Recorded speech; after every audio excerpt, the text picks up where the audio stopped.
दोस्तों नमस्कार। कभी-कभी अदालतों को भी हँसी आती है और कभी-कभी अपने समाज का दिवालियापन देखकर हमें रोना आ जाता है कि हमारे समाज की सोच किस गहराई में अटकी हुई है। साल 2025 में यानी इसी साल पंचकुला के नरेंद्र कुमार मल्होत्रा नाम के एक सज्जन एक जनहित याचिका लेकर अदालत पहुँचे।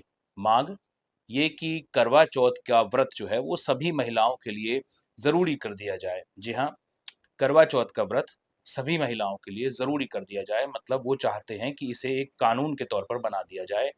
बिल्कुल विवाहित, तलाकशुदा, विधवा इवन लिव इन रिलेशनशिप में रहने वाली महिलाओं के लिए भी ये व्रत जो है वो ज़रूरी कर दिया जाए। उन्होंने कहा कि कुछ वर्ग की महिलाएं इस व्रत से वंचित रह जाती हैं। ये भेदभाव है, समाज में समानता होनी चाहिए और करवा चौथ का व्रत सभी को समानता से मानना होगा, सभी को समान रूप से मानना होगा और अगर कोई रोके या कोई व्रत ना करे तो उसे सज़ा मिलनी चाहिए। इतना ही नहीं उन्होंने सुझाव दिया कि इस त्योहार का नाम बदला जाए।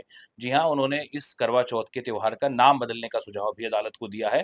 उन्होंने कहा है कि इसे माँ गौरा उत्सव या माँ पार्वती उत्सव के नाम से जाना जाए ताकि इसमें धर्मनिरपेक्षता का मुलम्मा भी चढ़ाया जा सके। अब इस सुधारवादी सोच पर अदालत ने क्या कहा? ये सुनना बड़ा दिलचस्प है। पंजाब और हरियाणा हाई कोर्ट ने इसे साफ तौर पर तुच्छ और प्रेरित याचिका माना यानी किसी एजेंडे से प्रेरित याचिका माना और तुरंत ही इस पर 1000 रुपए का जुर्माना लगा दिया और केस को खारिज कर दिया। लेकिन मल्होत्रा जी सुप्रीम कोर्ट पहुंच गए, संविधान को नहीं, करवा चौथ को बचाने के लिए। जी हाँ, उन्हें ऐसा लग रहा है कि महिलाओं को समान अधिकार मिलना चाहिए लेकिन काहे का? करवा चौथ का व्रत रखने का। सुप्रीम कोर्ट की बेंच में जस्टिस सूर्यकांत और जस्टिस एन कोटेश्वर सिंह ने कहा कि this PIL are funded by actors who don't come forward यानी ये याचिकाएं छिपे हुए एजेंडों से प्रेरित होती हैं और कोर्ट ने चेतावनी दी कि अगर दोबारा ऐसी याचिका दायर की गई तो कड़ी कार्रवाई कर देंगे।